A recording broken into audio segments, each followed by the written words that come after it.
ஐயோ மாப்பா உன் கத்தியை எடுத்து வீசு, நான் உனக்கு மேல பார்த்துட்டேன்டா இவ்வளவு பெரிய கேசு. ஐயோ மாப்பா உன் கத்தியை எடுத்து வீசு, நான் நேசு கூட ஆக்கிட்டு வந்தேன் ஸ்ரீநாத்தம கேசு.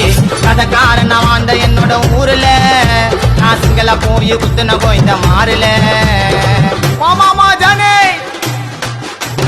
இரண்டு மனம் வேண்டும் அந்த இறைவனிடம் கேட்டு, மறந்து வாழ ஒன்று உன்னை நினைத்து வாழ